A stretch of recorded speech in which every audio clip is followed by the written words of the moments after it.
Hey, what is up, everybody? To steal the phrase, emergency press conference coming to you now. This happened last year, it's happening this year. The San Francisco 49ers year goes from worst to worst. Updated video on the video that we made on Tuesday.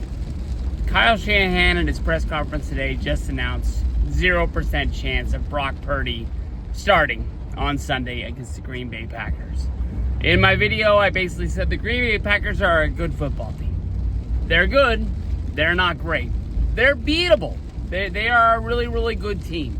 If they get the right trip through the playoffs, they're a team that could be a chance to go to the Super Bowl. They're going to need some blocks, some bends, and some breaks. But let's face it, almost every team that goes there has a chance to do it. Jordan Love is a really, really good quarterback. San Francisco 49ers, as of right now, looks like no George Kittle, no Trent Williams, no Brock Purdy. Fuck! We've already got Brandon Ayuk out. So basically, we're going to be having, our backup quarterback that I didn't even know was our backup quarterback, Brandon Allen. I remember watching him. I was really, really surprised in the first preseason game when he got the start. I basically thought that when the 49ers signed Josh Dobbs away from the Minnesota Vikings, a guy that beat us with the Arizona Cardinals last year, he was going to be the backup quarterback. And basically the deal was, if this guy has to play, we're already screwed. We just need the best backup that we can, that can hopefully luck out a win for us. We're not planning on going to the Super Bowl with our backup quarterback. We've already lucked away through a season all the way to the NFC Championship game with the backup quarterback and the backup to the backup quarterback.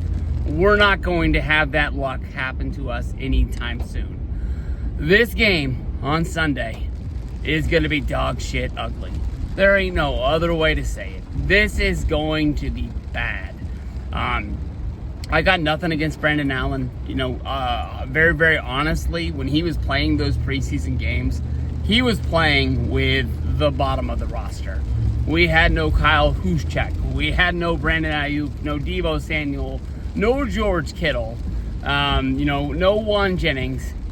This guy had no starters out there basically with him because the Niners knew that what they were trying to do was put together a team that was going to go on a run, and these waste of a preseason games really didn't matter. There was probably a few spots on the San Francisco 49ers that were really figured out by the preseason games. I think we knew our roster was our roster. We had to play the games because the other teams probably needed to look at some guys. And, that's just the way it goes. There's times when preseason games honestly really do matter. But when you're a deep playoff team that went to the Super Bowl last year, most of the time they're not. I'm mad. I'm upset. I'll tell you the truth. I'm going to watch the game. I always watch the game. We talked about this in the video already. I don't know how I made videos when the Niners won 4, 5, 6 games a year and was positive. I remember it was a lot of we won the first half of that game, a lot of moral victories, a lot of we can get in that locker room and we can pump up the guys that need to get pumped up, and we can find out who's not going to be there next year. This sucks. I mean, I am at a point now where it looks like the Niners are going to fall to 5-6. First time under 500, probably in a long time. I don't know if we fell under 500 early last year. I do know that we lost those 3 games. I know at one point, a couple of years ago, we had a bad record at the beginning of the season, turned around and we were in the Super Bowl. But I don't know, Mike. You're a Green Bay Packer fan. You're probably going to enjoy this a lot more than me. But it's almost like, when I listen to podcasts about the Bears and the Bears fans saying how mad they were that they lost to the Packers. And one of the things that made them feel worse about the game, they already feel bad. Their team lost on a last-second blocked field goal. But they lost to their closest rival, a team that beats them literally all of the time. And when it comes down to it, the Packers fans, when they're meeting the Bears in the parking lot or on the way out of the stadium, they apologized. They're like, I'm sorry that we won that game. Don't say you're sorry. You don't mean that. You're not sorry that you won that football game. You're going to secretly be like cheering the second that you don't see me crying in your eyes. I talked a lot of shit all year long. I believed it.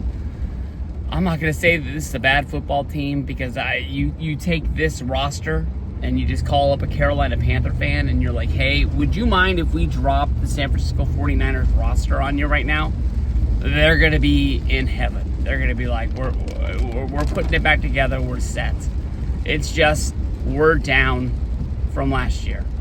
We've had bad years along the way. This year just sucks.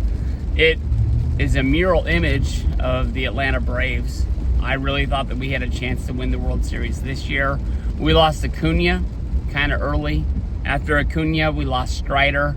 And then it was just, we lost Ozzie. By the end of the year, we had lost Austin Riley. We tried to put together a team at the All-Star break, a lot like we did in 2021. It just wasn't good enough. We lost in the first round of playoffs like normal, but at least we get to hang a wild card banner next year. So I'm all for it. I'm going to be cheering for them. I'm the biggest fan that they got. Man, this sucks. There ain't no other way to put it. This is bad news. Brandon Allen, I don't hate you. I barely know you. But come Sunday, they flip that coin and they kick it off. I'll be the biggest fan you've got. And try and bring us home a San Francisco win. We need it.